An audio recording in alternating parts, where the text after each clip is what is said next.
ইমানের মধ্যে সমস্যা তৈরি করে। আর ইমান যদি ঠিক থাকে, ইমান যদি মজবুত থাকে, আপনার অন্যান্য আমল কম হলেও আল্লাহ তাআলা পার করে নেবে আপনাকে। সুবহানাল্লাহ। কিন্তু ইমানটা মজবুত করতে হবে। কিন্তু ইমানটাকে বোঝার দরকার নেই? দরকার আছে কিনা? দরকার আছে কিনা? আছে, আলহামদুলিল্লাহ। আপনি আমি সবাই আজ যদি কোথাও যায় বলি যে ভাই ইমানি দায়িত্ব পালন করেন, তখনই শুনবেন আপনার কিছু মানুষ বলবে আমাকে আপনি বেঈমান মনে করছেন, আমি কি ইমান নাই, কে বলছে আপনারে? কিন্তু যদি পরীক্ষা করেন দেখবেন যে ইমান থেকে বহু দূরে এই মানুষগুলো। আল্লাহ তাআলা কোরআনে কারীম বলছেন ওয়া মা ইউমিনু আকসারুহুম বিল্লাহি ইল্লা ওয়া হুম মুশরিকুন। তাদের অনেকেই ইমানের দাবি করে কিন্তু শিরক মিশ্রিত ইমানের দাবি করে। ইমানের শিরক মিশ্রিত বুঝেন? আল্লাহর উপর ইমানটা আজকে বলবো ইনশাআল্লাহ। শুধু কি হবে? আল্লাহর উপর ইমান আনতে হলে চারটা জিনিস লাগবে। কয়টা জিনিস? মুখস্থ যেন হয়, আমাদের কোনো ওয়াজের সুর নাই, এগুলো শোনার জন্য বলতেছি। চারটা জিনিস লাগবে আল্লাহর উপর ইমান আনতে হলে। এক নম্বর হচ্ছে আল্লাহ তাআলার অস্তিত্বের উপর ইমান আনা। দুই নম্বর হচ্ছে আল্লাহ তাআলা তিনি আমাদের রব, তিনি আমাদের স্রষ্টা, তিনি আমাদের মালিক, তিনি আমাদের রিজিক দাতা, তিনি সন্তান দাতা, তিনি বিপদ থেকে উদ্ধারকারী, তিনি আমার জীবনের সবকিছু পরিচালনাকারী। এটা বিশ্বাস করা ঠিক আছে? ঠিক আছে। এরপরে আর কোনো বাবার কাছে আর যাবেন না আল্লাহ ছাড়া, ঠিক না? আল্লাহ ছাড়া কারো কাছে ধর্ণা দেওয়া যাবে না। এটা প্রথম সবক জীবনের। তিনি আমার বিপদ আপদ থেকে উদ্ধার করতে পারে, আর কেউ পারবে না। আর কেউ পারবে? কোনো ক্ষমতা নাই কারো। মানুষ যতই বলুক না কেন, আসলে কেউ কিছু করতে পারে না কারোর জন্য। আল্লাহ মঞ্জুর না করলে সেটা হয় না। ওয়ামা তাশাউনা ইল্লা আইয়াশা আল্লাহ। আর যারা মরে গেছে তারা আপনার কিছুই উপকার করতে পারে না।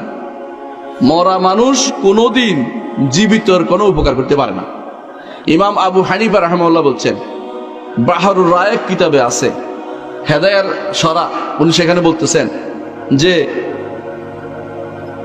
যে কেউ মনে করবে যে কোনো মানুষের উপকার করে দিতে পারে মৃত মানুষ, সেই ব্যক্তি ডুবন্ত মানুষের মতো ডুবন্ত আরেকটা মানুষকে ধরতে চায়।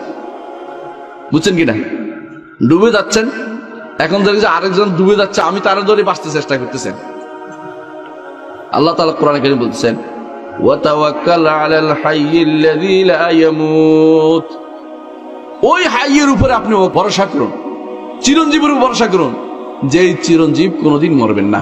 তিনি কে? আল্লাহ। সে আল্লাহর উপর ভরসা করতে আল্লাহ আমাদের শিক্ষা দিয়েছেন। তাহলে দ্বিতীয় কাজ হচ্ছে আল্লাহর যা আমাদের জন্য যা যা মঞ্জুর করেছেন তিনি ছাড়া কেউ দিতে পারে না, এটা বিশ্বাস করতে হবে আমাদেরকে। আল্লাহ কি মঞ্জুর করেছেন? জীবন কে দিছে? আল্লাহ। আমাদের রিজিকের ব্যবস্থা কে করে?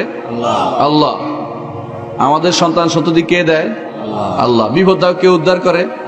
আল্লাহ। এই যত কিছু আল্লাহর কাজ, এগুলি আল্লাহ ছাড়া কারো জন্য আমরা সাব্যস্ত করব না। ঠিক আছে? এরপর আর কোনোদিন বলবো না খাজারে তো দরবারে কেউ ফিরে না খালি হাতে, বলবো? এটা বলবো না। এটা বললে ঈমান চলে যাবে, চিরস্থায়ী জাহান্নামী হয়ে যাবে যদি না তওবা করে ফিরে আসে। দ্বিতীয় হচ্ছে তাহলে একমাত্র আল্লাহ তাআলার কর্মগুলোকে তার জন্য নির্ধারণ করা, এটা হচ্ছে রুবুবিয়াত বলে। এটা কি বলা হয়? রুবুবিয়াত। 3 নম্বর হচ্ছে আল্লাহ তাআলার নাম এবং গুণ আল্লাহর জন্য স্বীকৃতি দেব। আল্লাহর কোন নামকে আরেকজনকে দিব না। নাম বুঝেন? কাদির কে? সর্ব ক্ষমতার অধিকারী কে? আল্লাহ। এটা কোন নামের অর্থ? আল কাদির। এখন আপনি আল কাদির আর কেউ হইতে পারে না, একমাত্র আল্লাহ হইতে পারবে। কে হইতে পারবে? আল্লাহ। রহমান কে? আল্লাহ। রাজ্জাক কে? রিজিক দাতা কে? আপনাকে কেউ রিজিক বাড়িয়ে কমাতে পারবে না আল্লাহ যতক্ষণ মঞ্জুর না করে। ঠিক না? ঠিক। তাহলে আল্লাহর যত নাম আছে, নাম কিন্তু 99টা সীমাবদ্ধ না, আরো বেশি আছে। যত নাম আছে সবগুলি আল্লাহর জন্য নির্ধারণ করবে, এগুলো দিয়ে আল্লাহকে ডাকবো। রাসূলুল্লাহ সাল্লাল্লাহু আলাইহি ওয়াসাল্লাম বলেছেন ইন্না লিল্লাহি 99 ইসমান মান আহসাহা দাখালাল জান্নাহ। আল্লাহর এমন 99টি নাম আছে যা দিয়ে আল্লাহকে ডাকলে জান্নাতে প্রবেশ করবি। আল্লাহু আকবার। এর অর্থ এই নয় বসে বসে ইয়া আল্লাহ, ইয়া রহমান, ইয়া রহিম, ইয়া হাইয়্যু ইয়া কাইয়্যুম বলতে বলেন। কি বলবেন? ইয়া রহমান ইরহামনি, হে দয়াবান আমাকে দয়া করুন। ইয়া রাজ্জাক ওয়ারযুকনি, হে রিজিক দাতা আমাকে রিজিক দিন। ইয়া গফফার ইগফিরলি, হে ক্ষমাশীল আমাকে ক্ষমা করে দিন। এগুলো দিয়ে ডাকার নামই হচ্ছে আল্লাহর ইবাদত করা। এগুলি দিয়ে প্রত্যেকটার অর্থ দিয়ে আল্লাহকে ডাকার নাম হচ্ছে আল্লাহর নামের ইবাদত করা। আল্লাহকে ডাকার জন্য অনেকে গান গায়। কি গান গায় জানেন? কি নাম ধরে ডাকবো তোমারে। কেউ ডাকের নামের অভাব হয়েছে? এগুলো তো হাসি তামাশার কথা। এরপর দেখবো যে গান গাইতেছে, কি নাম ধরে ডাকবো তোমার, নাম খুঁজে পাচ্ছে না সে। কোরআনে কারীম রাসূলের হাদিসে নামের কি অভাব আছে? না, নাম ধরে আপনি ডাকেন। আল্লাহকে ডাকে আল্লাহর কাছে চান, শুধু ডাকেন না। শুধু ডাকা বোঝেন? আমি একবার মসজিদে নববীতে বসা ছিলাম, আমরা যান মদিনাতে ছিলাম। আর পাকিস্তানে দেখলাম তো বসে বসে এরকম ইয়া আল্লাহ, ইয়া রহমান, ইয়া রহিম, ইয়া হাইয়্যু। আমি কি ऐसा क्यों कर रहा हो? बोलते अल्लाह की 99 नाम जो अल्लाह को उससे पुकारता है उसके जन्नत लाजम होता है। वो तो ऐसा नहीं भाई, ওটা তো এরকম না। তার উর্দুতে বুঝাই দিলাম, তার ভাঙা ভাঙা উর্দু, আমি তার ভালো উর্দু জানি না, বুঝাই দিলাম যে ভাই এরকম না রে ভাই। তুমি আল্লাহকে প্রত্যেকটি নাম দিয়ে, এটা দিয়ে ইবাদত আছে, প্রত্যেকটি নামের একটা ইবাদত আছে, একটা না কয়েকটা ইবাদত আছে। আল্লাহর নামগুলির ইবাদত, এগুলো দিয়ে আল্লাহকে ডাকো, এগুলি অন্য কাউকে দিও না। কেউ যদি আল্লাহকে সর্বময় ক্ষমতার অধিকারী মনে করে, বিশ্বাস করে, সে কি মনে করে তার আর কোনো ভালো মন্দ কেউ করে দেওয়ার ক্ষমতা রাখে? কোন হুজুরে, কোন পীরে, কোন জিরে, কোন গাছে, কোন মাছে কেউ করতে পারবে না। ক্ষমতা কেউ পরিবর্তন করতে পারবে? আল্লাহ। আল্লাহ ছাড়া তাকে বিপদ আপদ থেকে উদ্ধার করার কারো ক্ষমতা নেই। ঠিক কিনা বলেন? ঠিক। তাহলে বুঝতে পারলাম আমরা 3 নম্বর হচ্ছে যে আল্লাহর নাম দিয়ে আল্লাহকে ডাকবো, আর কাউকে ডাকবো না। 4 নম্বর হচ্ছে একমাত্র আল্লাহকেই ডাকবো, আল্লাহর ইবাদত করবো, আর কারো ইবাদত করবো না। ইবাদত কি জিনিস? বেশিরভাগ মানুষ তো বলে আমি তো আল্লাহর ইবাদত করি না। যেই জিনিসে দুইটা জিনিস একত্র হয়ে যাবে সেটা ইবাদত হয়ে যাবে। যখন পরিপূর্ণ ভালোবাসা এবং বিনয় কারোর জন্য হয় সেটা ইবাদত হয়। বুঝছেন কিনা? আপনি যদি কোনো এই মোবাইলটার জন্য ধরেন একেবারে বিনয়ে বিগলিত হয়ে গেলেন, এটার ভালোবাসায় আপনি পাগল প্রায় হয়ে গেলেন, আপনি এটার ইবাদত শুরু করে দিলেন, এটা ইবাদত, এটার নামে ইবাদত। আল্লাহর সালাত যখন আদায় করেন, কি করেন? বিনয়ে পড়েন না, ভালোবাসে ইবাদত করেন না। এইটা আল্লাহ ছাড়া কেউ পাবে না কোনোদিন। দুইটা জিনিস যেখানে একত্র হয়ে যাবে এটা ইবাদত হয়ে যাবে। বুঝতে পারছেন?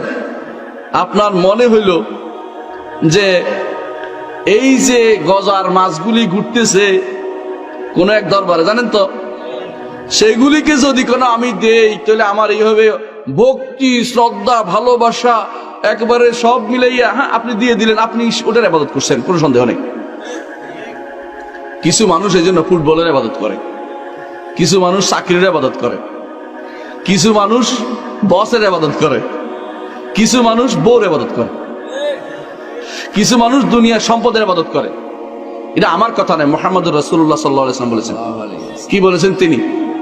তাইসা আব্দুদ দিনার, তাইসা আব্দুদ দিরহাম, তাইসা আব্দুল খামিসা, তাইসা আব্দুল খামিলা। রাসূলুল্লাহ সাল্লাল্লাহু আলাইহি ওয়াসাল্লাম বলেছেন ধ্বংস হোক দিনারের দাস। দিনার বুঝছেন? টাকা পয়সা, স্বর্ণ মুদ্রার দাস। ধ্বংস হোক দিরহামের দাস। দিরহাম বুঝছেন? রৌপ্য মুদ্রার দাস। ধ্বংস হোক কাপড়ের দাস। ধ্বংস হোক চাদরের দাস। চাদরের দাস কিভাবে হয়? চাদরের দাস কিভাবে হয়? চাদর গায়ে দিয়ে অহংকারে ফেটে পড়তেছেন, বারবার এদিকে তাকান ওদিকে তাকান, যে আজকে এটা এত ভালোবাসা, এটা যদি কেউ নেয় তাকে মেরে ফেলতে রাজি আছেন, কিন্তু কেউ শুইতে রাজি নেই। ভালোবাসা এবং পরিপূর্ণ ভালোবাসা এবং বিনয় যদি কোনো কোথাও একত্রিত হয়ে যায়, ওইটাই ইবাদত হয়। ইবাদত কোনো এটার নাম নেই শুধু কেউ সিজদা লাগাবেন তা না, শুধু সিজদা ইবাদত নয়। ইবাদতের প্রকারের মধ্যে সবচেয়ে এটা, প্রত্যেকটার মধ্যে দুইটা জিনিস থাকবে, একটা হচ্ছে পরিপূর্ণ ভালোবাসা এবং পরিপূর্ণ ইবাদত থাকবে। বুঝছেন কিনা? আপনি যে দান করেন, কেন দান করেন? আল্লাহকে ভালোবাসে না, আল্লাহর জন্য বিনয় হয়ে না? তাহলে বোঝা গেল আপনি দুইটা জিনিস লাগবে। আপনি যে হজ করেন কি জন্য? আল্লাহকে ভালোবেসে আল্লাহর জন্য বিনয়ী হয়ে, আপনি সেজদা করেন কি জন্য? আল্লাহকে ভালোবাসে, আল্লাহর জন্য বিনয়ী হয়ে। একই জিনিস যদি অন্য কাউকে দেন তাহলে আপনি ঈমান হারা হয়ে যাবেন, আপনি ঈমান শেষ।